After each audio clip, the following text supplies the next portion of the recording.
Hello student, स्वागत है आप सभी का एक बार फिर से हमारे इस ऑफिशियल यूट्यूब चैनल में जिसका नाम है परीक्षार्थी क्लास 12। आज की इस नई वीडियो में हम बात करने वाले हैं उन सभी स्टूडेंट्स के लिए जो क्लास 12 के स्टूडेंट्स हैं और वो अपने हिंदी सब्जेक्ट के बोर्ड एग्जाम्स की तैयारी कर रहे हैं।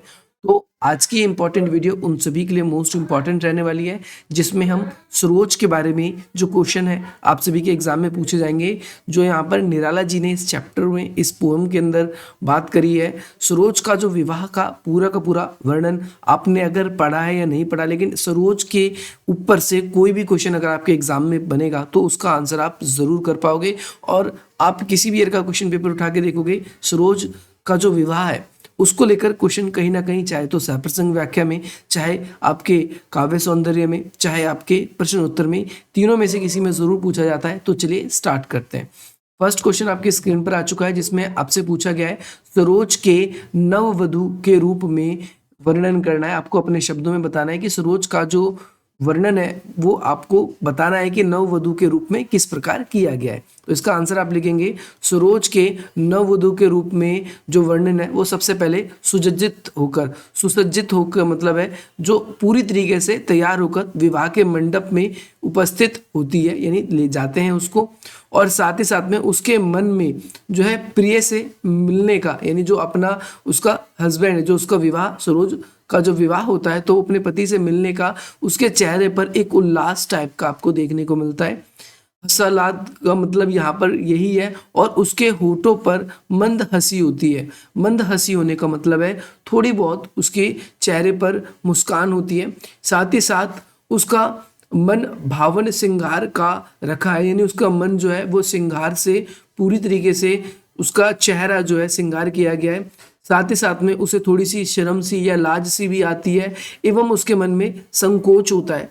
संकोच इस बात का होता है कि लोग सभी दुल्हन को ही देख रहे होंगे और उसकी संकोच की वजह से उसका जो उसकी नजरें हैं वो झुकी हुई रहती है। आपको ये भी याद रखना है।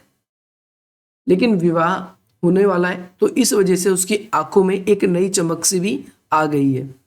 उसके नत नयन, यानी उसके लगातार जो नयन है वो प्रकाश उतर कर अंधेरा सा आजाद आ गया है, यानी बार बार उसकी जो पलकें झपक रही है। तो यहाँ पर ऐसा लग रहा है कि जब जैसी आंख खुलती है तो प्रकाश आता है और जैसी पलकें झपकती है, जैसे बंद होती है आंखों की पलकें, तो अंधेरा सा छा जाता है। साथ ही साथ में उसकी सुंदर मूर्ति, यानी उसका जो चेहरा है वसंत के गीत के समान प्रतीत होता है। वसंत के गीत की तरह उसके चेहरे को बताया गया है। तो यहाँ पर जो नववधु है, वधु का मतलब जो दुल्हन है होती है, उसके रूप में सरोज का वर्णन हम इस प्रकार से कर सकते हैं कि जिसमें जो सरोज है नववधु के रूप में सुसज्जित होकर विवाह मंडप पर पहुंचती है। उसके चेहरे पर थोड़ी सी मंद हंसी या मुस्कान होती है। किस बात के लिए? क्योंकि वो अपने जो प्रिय है उससे मिलने वाली है। साथ ही साथ में संकोच और थोड़ी सी लाज की वजह से उसकी नज़र जो है वो ऊपर नहीं उठती, वो नीचे ही रखती है। और लगातार उसकी आंखों की जो पलकें ऊपर नीचे हो रही है तो उसको देखकर लगता है कि प्रकाश और अंधेरा सा हो रहा है। नेक्स्ट क्वेश्चन है, क्वेश्चन नंबर सेकंड है। इसमें कवि अपनी स्वर्गीय पत्नी की याद में क्यों खो जाता है, यानी क्यों खो जाता है, या निराला जी की बात हुई है। यहाँ पर निराला जी की बात हुई है कि वो क्यों अपनी पत्नी, जो स्वर्गीय पत्नी है, क्योंकि उनकी पत्नी की क्या हो चुकी है, मृत्यु हो चुकी है, तो उनकी याद उनको क्यों आई है। तो जब पुत्री सरोज को देखकर कवि को अपनी स्वर्गीय पत्नी याद आ जाती है कि किस प्रकार से हमारा विवाह हुआ था। हमारा का मतलब निराला जी का और उनकी पत्नी जी का विवाह किस प्रकार से हुआ था, और उन्हें ये याद आ गया। साथ ही साथ इस कारण वह अपनी पुत्री जो है सरोज के रंग रूप में उन्हें अपनी जो है पत्नी की झलक मिलती है या झलक दिखाई देती है कि किस प्रकार से उनका भी विवाह हुआ था, उनकी पत्नी किस प्रकार से विवाह के समय दिख रही थी। और कवि ने प्रिय, अगर हम कहें कि जो उनकी पत्नी है, पत्नी के रूप में जिस प्रकार से अपनी पत्नी को कल्पना कर रहे थे, वो उनकी पुत्री जो है वो भी सजी धजी हुई थी। और साथ ही साथ में वे पुत्री सरोज के अनुपम सौंदर्य, यानी उनका जो सुंदर मुख है सरोज का, उसको देखने के बाद ही उनको किनकी याद आई, अपनी स्वर्गीय पत्नी की। और पुत्री के विवाह के अवसर पर जो उसकी माँ नहीं होती है, इस वजह से भी आप कह सकते हो कि भाई निराला जी को क्या होता है, अपनी पत्नी की याद आ जाती है। तो यहाँ पर हम कहेंगे कि निराला जी की जो पत्नी है वो मर चुकी है, या हम कह सकते हैं स्वर्ग सिधार चुकी है, जिसकी वजह से जब सरोज का विवाह होता है तो सरोज पूरी तरीके से सज धज कर आती है, जिसकी वजह से उसको देखने के बाद में कवि को अपनी पत्नी की याद आ जाती है कि वो भी किस प्रकार से जब उसकी शादी हुई थी तो सज धज कर आई थी। और साथ ही साथ में क्योंकि माँ अपसेंट थी शादी में, तो इस वजह से भी हम कह सकते हैं इन दो बातों की वजह से कि भाई कवि को ऐसा लगता है कि उसको उसकी पत्नी की याद आ रही है। प्रश्न नंबर 3 है, जिसमें आकाश बादल बना मही और आकाश और माही शब्द में किस ओर संकेत करता है। क्वेश्चन थोड़ा सा अटपटा सा है, लेकिन ये पेपर में पूछा जा सकता है, तो आपको याद रखना है आकाश बदलकर बना माही से कवि का तात्पर्य यह है कि देखो दो चीज है, आकाश बदलकर बना माही, एक तो ये माही, एक तो ये शब्द है, और दूसरा आपका आकाश और माही ये शब्द, इन दोनों के बारे में आपसे पूछा गया है। तो इसका तात्पर्य क्या है, इसमें कविता में जो अद्वितीय श्रृंगार कल्पना की थी वह उसकी पुत्री सरोज के अनुपम सौंदर्य में दिखता है। यानी जैसा निराला जी ने सौंदर्य देखा उस समय, तो वो उनको अपनी जो है पत्नी की याद आई, तो उस समय उन्होंने जो पुत्री को जो देखा तो उनको लगता है कि उनकी जो पत्नी है वो धरती पर उतर आई है, जो कि अब नहीं है। उनको ऐसा लगता है कि उनकी पत्नी धरती पर उतर आई है, परंतु ऐसा नहीं है। और साथ ही साथ में इस प्रकार आकाश शब्द कवि की श्रृंगारिक कल्पना में यहाँ पर माही शब्द जो है उनकी पुत्री जो है सरोज के लिए उपयोग हुआ है। तो यहाँ पर जो माही शब्द है वो किसके लिए उपयोग हुआ है, वो उनकी पुत्री के लिए उपयुक्त हुआ है। और आकाश बदलकर बन माही मतलब आकाश से उनकी स्वर्गीय पत्नी जो है वो ऐसा लग रहा है कि उनकी पुत्री ही है, क्योंकि उनको उनकी याद आ जा रही है कि किस प्रकार उनका विवाह हुआ था।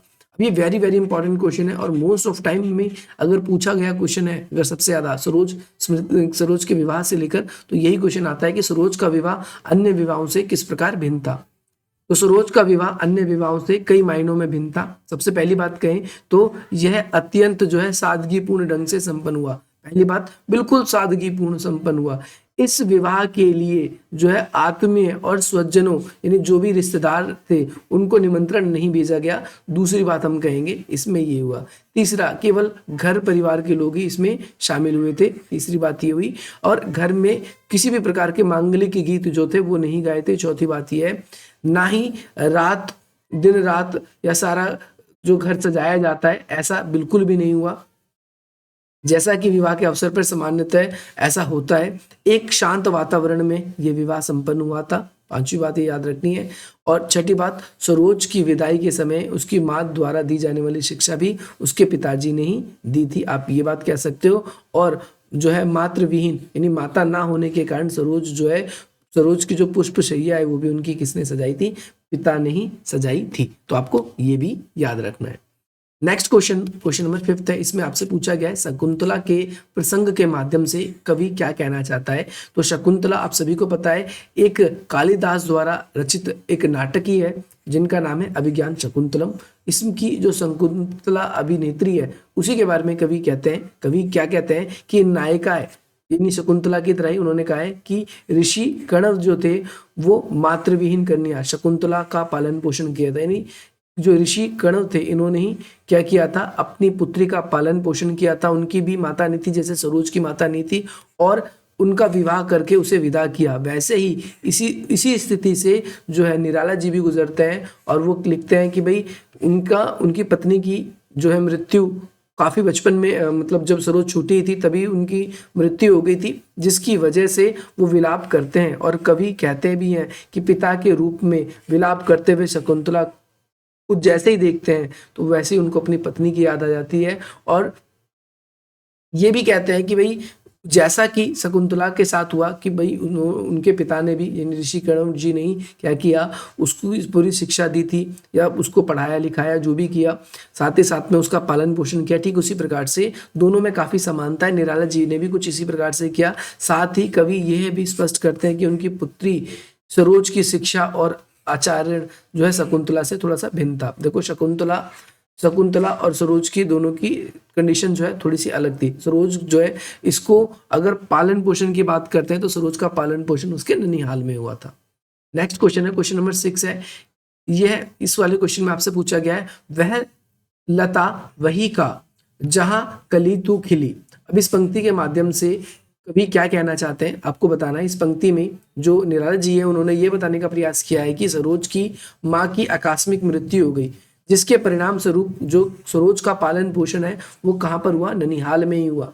और वहीं पर जो है लता बनी, यानी जो सरोज है छोटी से बड़ी वहीं पर हुई, वहीं पर वो कली के रूप में खिली, यानी वहीं पर ही वो यंग हुई, वहीं जवान हुई, और अर्थात वहीं पर ही उसका बचपन बीता था और वहीं युवावस्था में आई थी, वहीं युवक्ति के रूप में, कली के रूप में खिली, और उसके बचपन और किशोरावस्था जो है वो कहाँ पर हुआ, ननिहाल के गोद में ही हुआ। इस वजह से कवि जी जो है वो ये कहते हैं कि वह लता वहीं का जहाँ कली तू खिली, यानी वहीं की लता है जहाँ पर तू कली खिली, यानी ननिहाल में ही उसका जो है पूरा का पूरा अधिकतर समय बीता। क्वेश्चन नंबर 7 है, इसमें पूछा गया है कंठ रुक रहा है ना, काल आ रहा है। अब कंठ रुक रहा है और काल आ रहा है, इसमें कवि क्या कहना चाहता है, तो इसमें कवि बताते हैं कि जीवन जो है संघर्ष बेहद कठोर है, जीवन का जो संघर्ष है वो बहुत कठोर होता जा रहा है, और संसार में लूटपाट और एक दूसरे का शोषण की भावना समाई हुई है। हर एक संसार में हर एक लोग चाहता है कैसे भी मैं अमीर बन जाऊं, लूटपाट की भावना है, और साथ ही साथ में हर कोई एक दूसरे से आगे निकलना चाहता है। विपत्ति मनुष्य के चारों ओर बिल्कुल आ चुकी है, बिल्कुल मनुष्य को घेरी हुई है, और संघर्ष के पथ पर चलते चलते कवि की हिम्मत टूट गई है, क्योंकि पहले उसकी पुत्री थी जो कि अब वो भी उसके साथ नहीं है, पत्नी वैसे ही नहीं थी और रिश्तेदार वगैरह वैसे ही नहीं है, तो उसके मन में एक निराशा सी बिल्कुल आ चुकी है। और इस भाव को देखते देखते ही यहाँ पर कवि जो है, कवि ऐसा कहते हैं कि बढ़ते दबाव तथा सफलता ना मिलने की वजह से कवि को ऐसा लग रहा है कि अब उसका अंतिम समय जो है नज़दीक आ गया है, यानी उसकी पुत्री भी नहीं है और चारों तरफ से लोगों का दबाव इतना बढ़ता जा रहा है, कोई उसके साथ नहीं है, उसका जो है अकेला रहना बहुत मुश्किल हो चुका है। इस वजह से जो है उसको ऐसा लगता है कि उसका अंत जो है नज़दीक आ गया है। कवि अपने मन की टूटन को व्यक्त कर रहे हैं, यानी मन में जो घाव है उसको व्यक्त कर रहे हैं। यहाँ पर नेक्स्ट है कि भाई ठग ठाकुरों से कवि का क्या आशय है, ठग ठाकुरों से, इससे तो गीत गानों दो मुझे में कविता में जो कवि ने उग या उग की जगह उन ठाकुरों की ओर संकेत खिलाए जो लोगों को लूटते हैं, है ना। ये ध्यान रखना है, कवि कहता है कि अन्य समाज में देखो, देखते हो कि आप कवि तथा अन्य सामान्य लोग जो है ठग कर, यानी हर एक व्यक्ति क्या कर रहा है, कवि को लूट रहा है, और इस प्रकार से लोगों ने अपने जो है बहुबल और धनबन के द्वारा गरीबों का शोषण किया है। यानी ऐसे लोग जो है ठग ठाकुर हैं, जिन्होंने अपने आप को बलशाली बना लिया है और लोगों को वो क्या कर रहे हैं, लूटते जा रहे हैं। इस वजह से ये लोग अब अपनी चालाकी और साथ ही साथ दादागिरी के बलबूते से लोगों को धोखा देते हैं, लोगों का शोषण करते हैं, और साथ ही साथ इसी प्रकार लोगों को क्या करते जा रहे हैं, लूटते जा रहे हैं। इसी वजह से ठेकेदार तथा जो जमींदार है वो साथ ही साथ उन दोनों के लिए ही, ठेकेदार, जमींदार और साथ ही साथ अमीर लोग जो लोगों का शोषण कर रहे हैं, उनके लिए शब्द इस्तेमाल हुआ है ठग ठाकुर का। आप सभी को ध्यान रखना है, जो लोगों के कल्याण के लिए बिल्कुल भी नहीं है, वो क्या करते हैं, वो उनका शोषण करते हैं। नेक्स्ट क्वेश्चन है क्वेश्चन नंबर 9, जल उठो फिर सींचने को। अब ये भी इंपॉर्टेंट है, ये भी पेपर में बहुत बार पूछा जाता है। इससे भाई क्या कहना चाहते हैं, तो कवि इससे ये कहना चाहते हैं कि धरती की जो है सहिष्णुता और ज्योति समाप्त हो गई, यानी धरती पर अब कोई भी व्यक्ति ऐसा नहीं है जो एक दूसरे से आदरपूर्ण व्यवहार करे। धरती की जो सहिष्णुता है वो समाप्त हो गई है। मानव निराश में डूबता जा रहा है, यानी मनुष्य जो है वो काफी निराश हो गया है, और उसके अंदर संघर्ष की शक्ति जो है वो समाप्त होती जा रही है। मनुष्य के अंदर जो लोग हैं, दुराचारी लोग हमारे समाज में, उनसे लड़ने की शक्ति मनुष्य में अब नहीं रही है। इस दशा में संघर्ष जो है वो कोई नहीं कर सकता। क्रांति की जरूरत है, ताकि ऐसे लोग जो सत्ता में हैं और वो लोगों पे अत्याचार कर रहे हैं, उन्हें समाप्त किया जाए। समाज को बचाने के लिए मनुष्य को निराशाजनक परिस्थिति को समाप्त करना होगा, और साथ ही साथ में ऐसी स्थिति लानी होगी ताकि सबके लिए सद्भावना बनाई जा सके।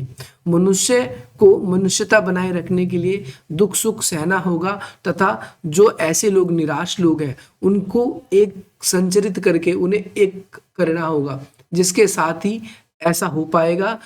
दोबारा से जो शोषित लोग हैं उन्हें दोबारा से आगे लाया जा सकेगा। ये लास्ट क्वेश्चन है आप सभी की क्लास का आज का, जिसमें प्रस्तुत कविता में दुख और जो निराश से लड़ने के लिए शक्ति देती है, ये आप कैसे कह सकते हो, स्पष्ट कीजिए। तो हम कह सकते हैं कि जो ये प्रस्तुत कविता है ये हमें दुखों से और निराश ना होने से लड़ने की शक्ति देती है, क्योंकि वर्तमान में वातावरण, अगर देखिए हर एक व्यक्ति अपनी लाइफ में किसी न किसी कारण की वजह से दुखी है, कोई निराश है। जैसे आप सभी हो, आप चाहते हो कि आपको अच्छे मार्क्स मिल जाए, अच्छी जगह पर आपका एडमिशन हो जाए, आप लाइफ में कुछ कर लो, आपको ये चिंता है, आपको इस बात की निराशा, अगर आप ऐसे ना कर पाओगे तो क्या होगा भविष्य में। हर कोई सोचता है मैं और अमीर हो जाऊं और अमीर हो जाऊं।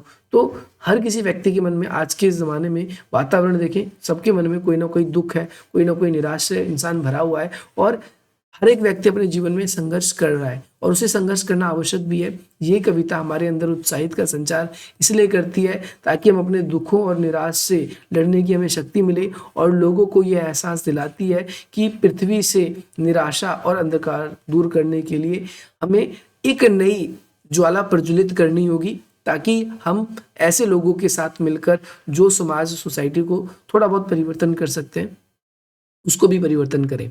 तो गाइस ये 10 क्वेश्चन आज की इस क्लास के हैं। अब बाकी यहाँ पर खत्म क्वेश्चंस, यही सारे क्वेश्चन जो आपके एग्जाम में थे।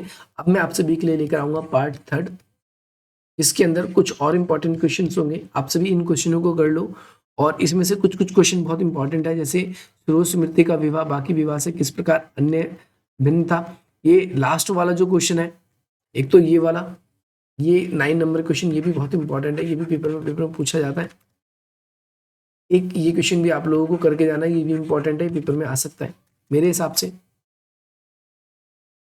और बाकी एक ये भी छोटा सा क्वेश्चन है, हालांकि ये बहुत आसान है, तो आप कर ही लोगे। तो ये कुछ क्वेश्चन है जो आपको पक्का करने ही करना है। 3 क्वेश्चन मैंने ऐसे बताए जो बहुत इंपॉर्टेंट है, बाकी ये सारे के सारे इंपॉर्टेंट तो है, लेकिन 3, अगर मेरे को इन 10 क्वेश्चन में से 3 क्वेश्चन अगर कोई छांटने को कहे जो पेपर में आप लोग को देना है, तो मैं 3 क्वेश्चन दूंगा और आपको ये 3 क्वेश्चन जरूर करने भी हैं। बाकी चलिए, बाकी मिलते हैं आप सभी से अपनी अगली वीडियो में। जय हिंद, जय भारत।